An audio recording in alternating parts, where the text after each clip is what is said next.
એક સમયે શ્રીહરિ ગઢપુરમાં દાદા ખાચરના દરબારમાં લીમતરુ તળે સંતો ભક્તોની સભા ભરીને બેઠા હતા. સૌ કોઈ શ્રીહરિની અમૃતવાણી સાંભળી રહ્યા હતા.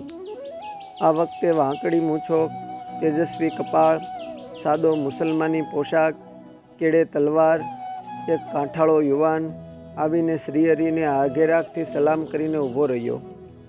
શ્રીહરિએ જમણા હાથની આંગળીએ ઈશારો કરીને પોતાની પાસે બોલાવ્યોને પૂછ્યું કે ક્યાં રહેવા અને શું નામ છે, કેમ આવવું થયું.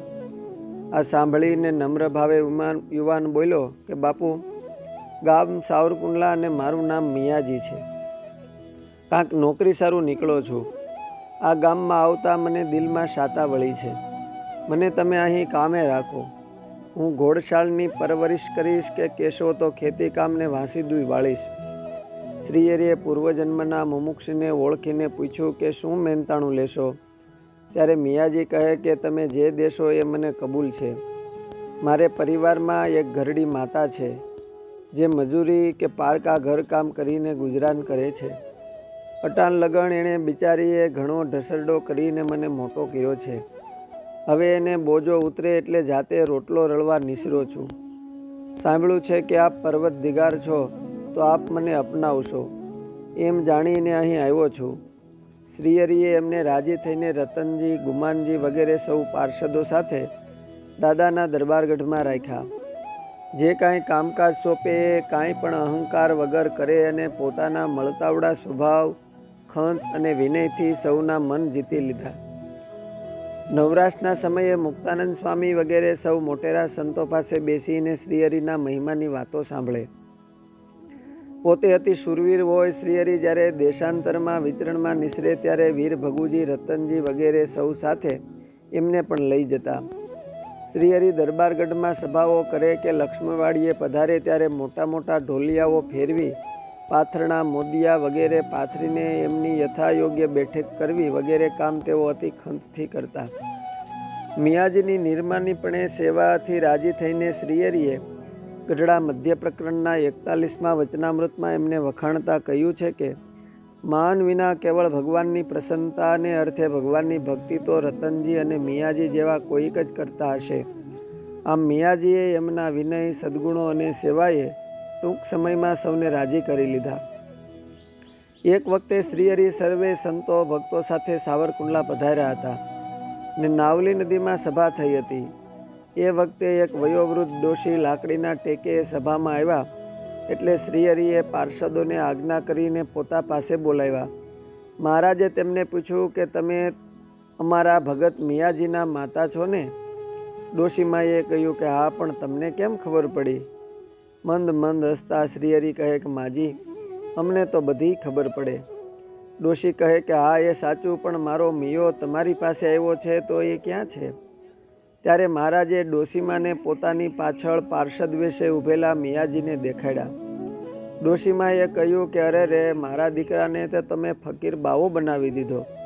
હવે મારી ઘરડી ડોશીનો જીવન નિર્વાહ કેમ થશે? મારી સંભાળ કોણ રાખશે? મહારાજે કહ્યું કે તમારે દીકરાનું કામ છે કે નિર્વાહનું? એ વખતે ભોળા હૃદયના ડોશીમાએ કહ્યું કે પર્વત દિગાર, મારે તો બેયનું કામ છે. પણ જો મારો જીવન નિર્વાહ થાય એવું બને તો મારો મિયો ભલે તમારી ખિદમતમાં રહ્યો. તમે તો ખુદા છો. મારો દીકરો તમારી ખિદમત કે બંદગી કરશે તો એની આ ઘરડીમાં એને એમાં આડી નહીં આવે. તે સમયે મહારાજ પાછળ ઊભેલા મિયાજી નિર્લેપ ભાવે આ બધું જોતા હતા. શ્રીહરિએ ડોશીના ઉચ્ચ ભાવને પામીને એના જીવન નિર્વાહ સારું ભક્તો પાસે એક ખાંડણી અને દસ્તો મંગાવીને ડોશીમાને આપીને કહ્યું કે લ્યો માજી, આ ખાંડણીમાં હરડે બરડે આંબળા ખાંડીને પડીકીઓ બનાવજો. કોઈ પણ રોગ થયો હોય તેને એક પડીકી 1 પૈસો લઈને આપજો. તેમનો કોઈ પણ રોગ હશે તે મટી જશે અને તમારો નિર્વાહ ચાલશે. ડોશીમા ખૂબ રાજી થયા. ડોશીમાએ મહારાજને નમીને પ્રણામ કર્યા. મહારાજે આપેલ ખાંડણી અને દસ્તો લઈને શ્રીહરિનું દર્શન અને આશીર્વાદ પામીને ઘેર ગયા. ફરીને થોડે સમયે મહારાજ કુંડલા તરફ વિચરણ કરતા હતા ત્યારે આ ડોશીમા મહારાજના દર્શને આવ્યા. તે સમયે મિયાજીના માતા તો શરીરે ખડે ધડે હતા. લાકડીનો ટેકોય નહોતો. આવીને મહારાજને સભામાં પગે લાગ્યા. મહારાજે તેમના ખબર પૂછ્યા. ડોશીમાએ હાથ જોડીને કહ્યું કે હે પર્વતદિગાર, હવે તો તમારા પ્રતાપે લીલા લહેર છે.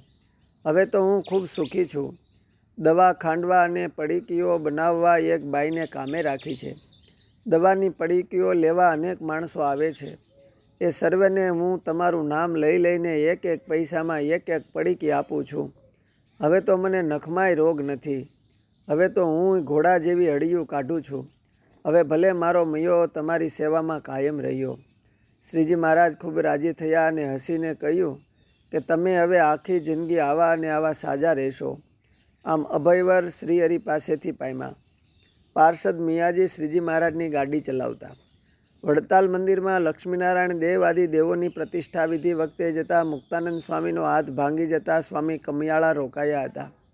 મુક્તાનંદ સ્વામી સાજા થયા એ વખતે કમિયાળા ગામેથી ગાડીમાં બેસાડીને ખૂબ સંભાળપૂર્વક મિયાજી ગાડું ચલાવીને મુક્તાનંદ સ્વામીને ગઢડા લાવેલા. આમ મોટા સંતોની પાસે તકની સેવા કરીને રાજીપો રળતા.